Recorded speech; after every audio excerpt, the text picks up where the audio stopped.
Okay guys, we're going to do a quick video on installing a DSR ring. This is 6034 for the CQC 7K, the Emerson Kershaw knives, and this gets you a nice carbon fiber nylon ring. It's steel reinforced where it needs to be. It's very strong and it's good to go. So there's one installed, and we're going to take this one right out of the package. Haven't even opened the package yet. You open the package. This is what you get.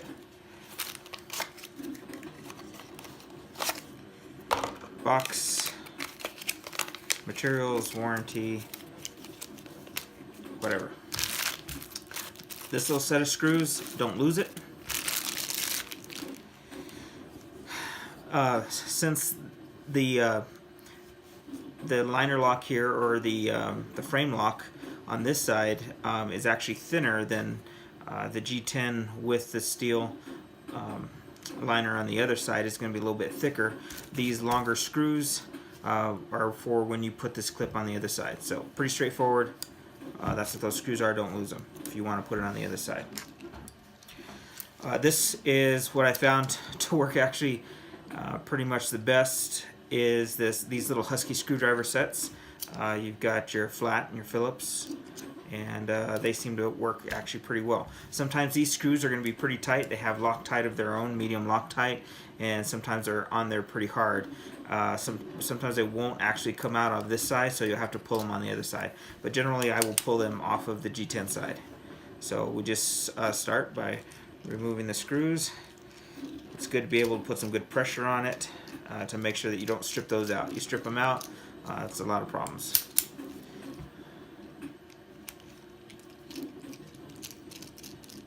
We've done hundreds of these now. Every once in a while you'll get one that's pretty tough to get out. These look like they have a little bit of Loctite on them. It just varies on, I guess, whoever was putting them together. Okay, once I get those 3 screws out, we'll pull the pivot pin out. It's flat. Once again, you don't want to strip or ding those, so you want to be careful and going at a 90-degree angle, putting some pressure when you undo it. And that will come right on out if you don't lose it.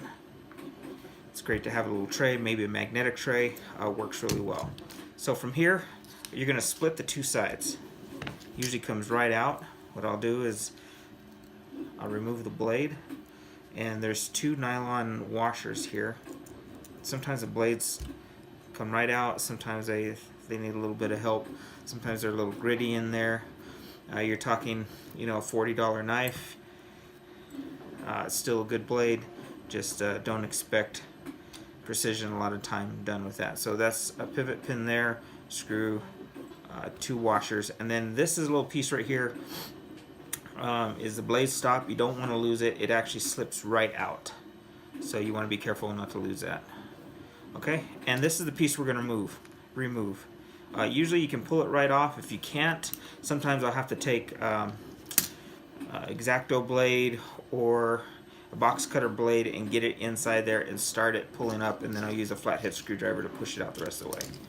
Usually comes right off. You can discard it, you can keep it if you ever want to put the knife back together in the original configuration. This here is the DSR 6034. That packaging, we don't have the CF packaging right now for the other ones.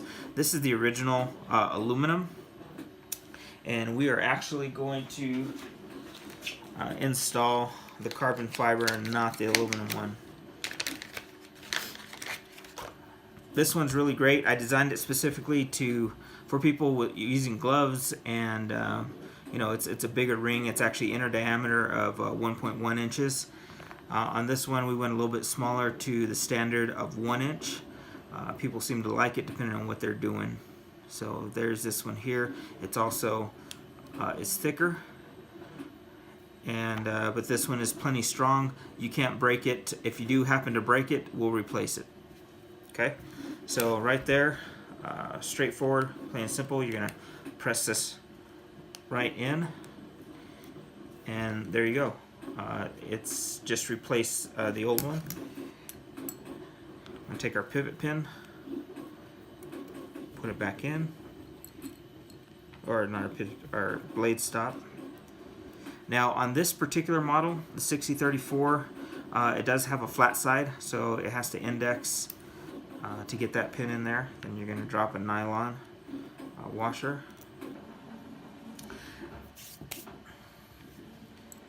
Generally I'll put the blade right back on there and put that here. Now here's where it comes where you want to use some Loctite. Now this obviously is in a red container, but it actually is blue Loctite. It's a medium Loctite. You don't want to use red Loctite. You'll never get it off again, and you'll definitely strip things. So I will usually just give it a little bit of Loctite on all these screws. This one is actually out in my car, so it's kind of cold. There we go. A little bit here.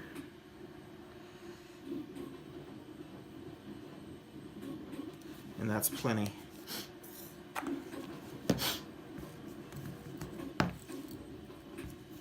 So taking this, usually go right back on. You can kind of feel it go in. So I will go ahead and put the pivot pin screw back in.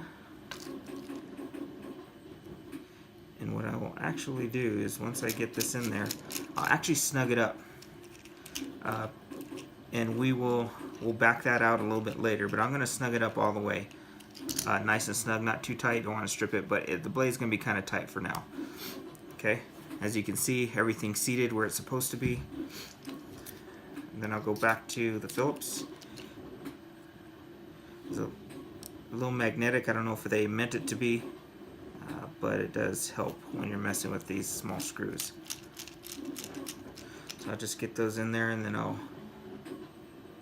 tighten them down once I get them all in.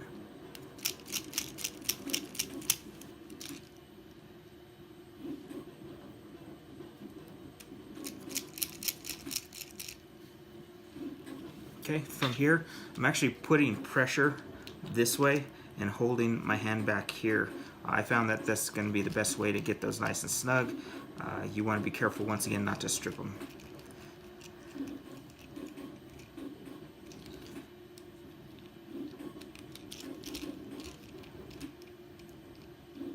Okay, now I'm going to go back to this pivot. Now that's been sitting there and the Loctite's been kind of settling in a little bit. Now I'm going to actually just back that out just a little bit to give me a little bit of play. I want to open it up and see if there's any blade play in here, which I don't want. This is actually rock solid there. It could use a little working in, maybe some graphite powder, or if you use oil, oil collects debris and dust, but sometimes it's fine depending on what you're doing. So that's pretty much it. The ring is installed, ready to go, wipe off whatever's the excess, and there you have it, 6034. Hope that helped. If you have any questions, hit me up, oneastericindustries.com.